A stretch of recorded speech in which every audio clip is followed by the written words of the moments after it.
Hello everyone, I'm Bottles and welcome to Releasing the Unreleased. Unreleased games have always fascinated me to my core. Not only do I find the concept of an abandoned project for a very popular franchise super interesting, but I also always think about how the franchise would have been affected if these games were to be released.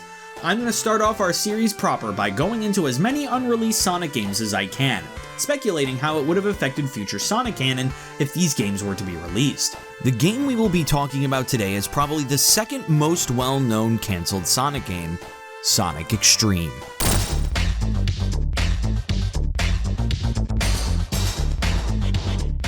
Originally seeing its release as an Xbox exclusive, the easiest way I can describe Sonic X-treme is that it is Sonic the Hedgehog Pro Skater.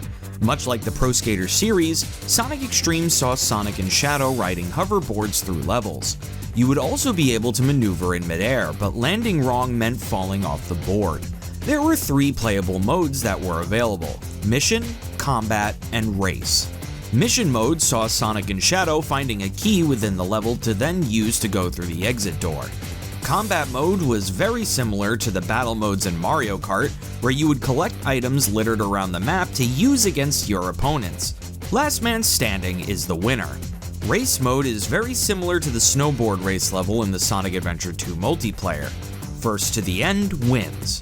It seems like Sega and developer Visionscape Interactive wanted to really give a party skateboard game a try when it came to Sonic X-treme. All of the pieces were there to make a serviceable game, so what happened?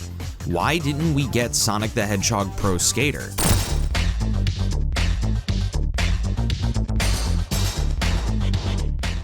The prevailing theory as to why this game was cancelled is that, in a weird turn of events, it wasn't cancelled at all. Visionscape Interactive pitched Sonic X-treme to Sega, and Sega took the concept of Sonic on hoverboards and evolved it into a game that did come out. It is highly speculated that Sonic X-treme evolved and got reworked into becoming Sonic Riders. One piece of evidence was actually right under our nose. We technically showed that evidence in another episode of Releasing the Unreleased. Eagle-eyed viewers may have noticed that in the title screen for the GBA version of Sonic Riders, the title screen said Sonic X-treme and not Sonic Riders. That's right, Sonic the Hedgehog Pro Skater became Jet the Hawk's Pro Skater. God, what a stupid joke. In 2011, Sonic Retro user Proton X found that Sonic X-treme was available on the XDK Development Xbox unit, so currently there are a lot of videos online showcasing what Sonic X-treme looked like. That could be the end of the story, but there is another interesting tidbit of information about this game that's definitely odd. The engine and the level design of Sonic X-treme seem to be nearly identical to, and I'm dead serious, Tech Deck Bare Knuckle Grind.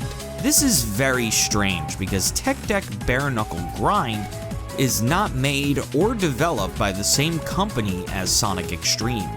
Visionscape Interactive had nothing to do with the development of Tech Deck Bare Knuckle Grind.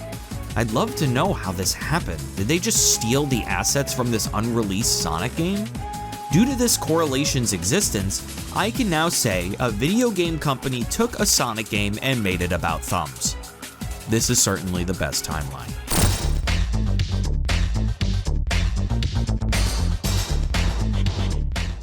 If Sonic X-treme came out in the way that it did, I think it would be reasonable to assume that the Sonic Riders series wouldn't have happened.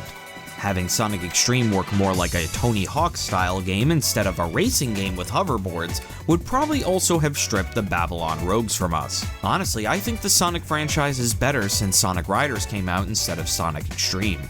If Sonic Riders didn't exist, we wouldn't have amazing lines like, "Not just a race, but a special race to see who's the fastest!" or have amazing cutscenes like, Look before you move! Darn! Plus, I genuinely love the Babylon Rogues as characters as well. Sonic X-treme not only would have been a very generic skateboarding game, but it also would have been a bad move business-wise too. Sonic Riders was very successful, like most Sonic games at around that time, because Sonic was a multi-platform game. Sonic Riders was available to any player. no matter if you had the Xbox, the GameCube, or the PlayStation 2. Sonic X-treme would have been for the Xbox audience only. Xbox just wasn't where Sonic's core audience was, so creating an Xbox exclusive would have just created a game that only niche amounts of people would play. Sonic the Hedgehog, as a franchise, is better having the Sonic Riders series than having Sonic X-treme come out. Though, we could have lived in a world without Sonic Free Riders. That concludes this episode of Releasing the Unreleased. What did you guys think? Are there games that you guys want me to cover that just have never come out? Put your suggestions in the comments below and let's learn about the wonderfully weird world of canceled games together.